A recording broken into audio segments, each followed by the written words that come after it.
Okay, so for now, we will be signing an online petition. So we will be using the online platform na change.org. So just visit yung kanilang site.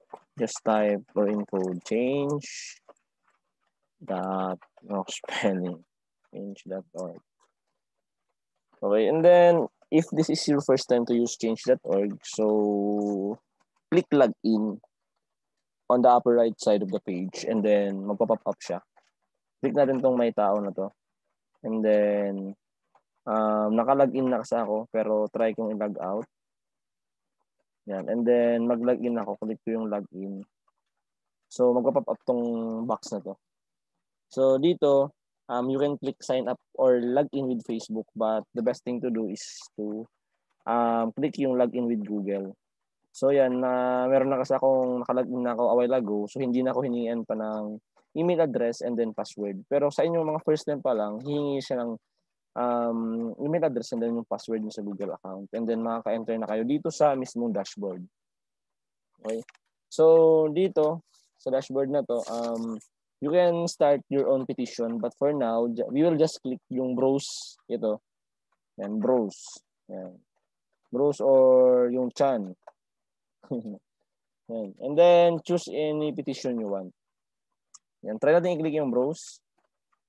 And then, ito yung featured na petition, but napakaraming petition ang available online. Well, featured and popular. Okay, magbasa na muna tayo ng mga petition online. Okay, well, mental health break for online classes. Yan, stop the demolition of monument of anti-Chico Dam struggle heroes. Malinis na tubig para sa lahat. So, tuitions and other fees reduction. Salary increase for medtechs. Sana all, pati teacher din dapat. And then, stop corruption. Order JVI officer to let couriers in Greenwood Village. Save women's lives, decriminalize abortion now. Correct lockdown protocol to save more lives and livelihoods. No mandatory dog microchipping in Baguio City. So, iurong ang magbubukas ng formal school year. God. So, yan. If you can notice, some petitions are worthy to share or to support. But some of the petitions are not much that valuable or so kailangan or merong halaga. So, pero dito meron akong mga nakikita like itong mental health break for online classes.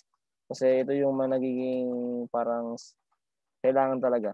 Yan, konting break para sa online classes. Hindi siya break na siya break din yan. So, para na rin sa health ng ating mga learners. So, click natin to. Yan. Mental health break for online classes. Click mo yung read more.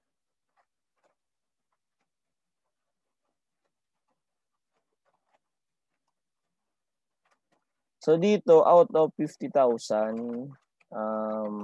na kailangan, as of now, it have 45,763. So yan, konti na lang. Almost 5K na lang kailangan natin. Okay, so today Carlos is counting you, ganyan. Sabi niya, so dito, sign this petition. So, mag-sign tayo dito. Yan, I'm signing because so type natin this petition.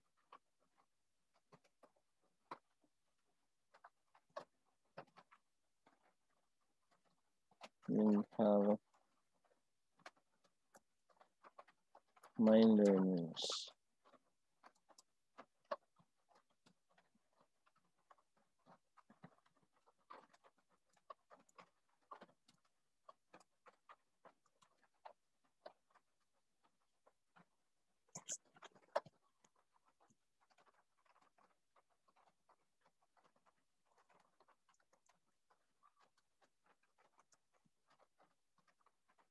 And then an option, display my name and comment in this petition.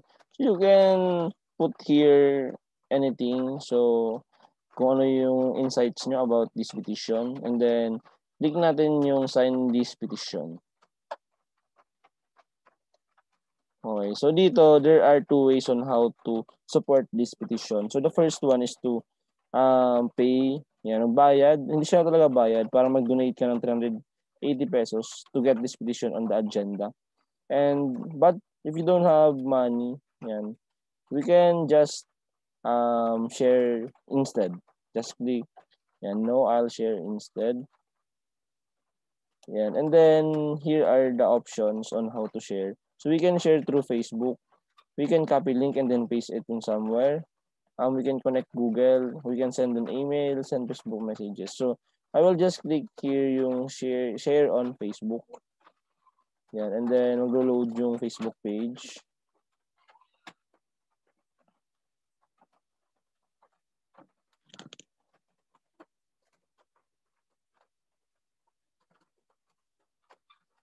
And then here, so dito makikita natin, pwedeng i-share sa newsfeed, pwedeng i-share sa ating story. So sa newsfeed na lang tayo. So dito pwedeng dahil nga dapat na marami yung makakita ng ating petition, we should click yung or we must click yung public. Yan, public natin siya.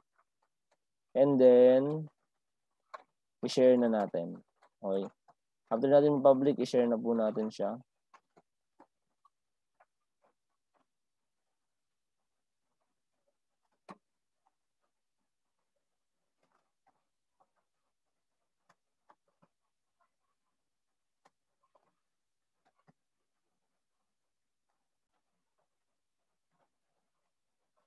And then posting na sa ating Facebook. And then, okay na, naka-post na siya. So before you go, you can help by recruiting a friend. So dito pwede tayo mag-recruit ng friend natin, pwede mag-petition. So for example, mag-send na lang tayo ng email. Okay, send tayo ng email. Okay, gamitin natin yung email. Then okay natin siya.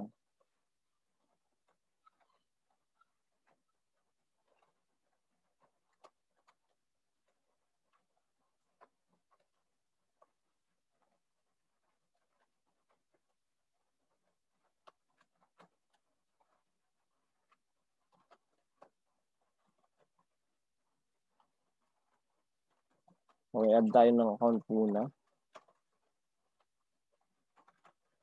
Okay, lagay natin yung account ko, yung Gmail ko.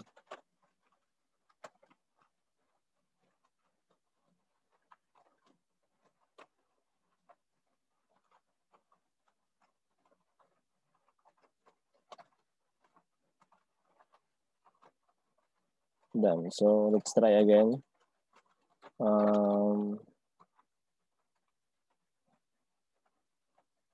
Then, kapag okay na, kapag naka-invite ka na, just click yung see news on the petition you signed.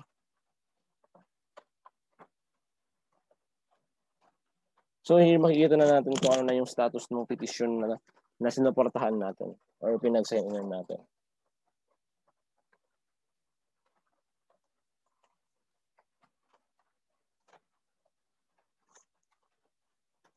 So, yan na. Welcome, Nick Nock. Follow the progress of this petition and take action to help it achieve victory. So, yan. Parang ma-update tayo dito kung ano nangyayari, kung umabot na ba sa quota or hindi gumagalaw, ganyan. So, pero as of now, nasa around kulang-kulang 46,000 supporters. So, konti na lang, nasa 4,000 na lang bago mag-5,000.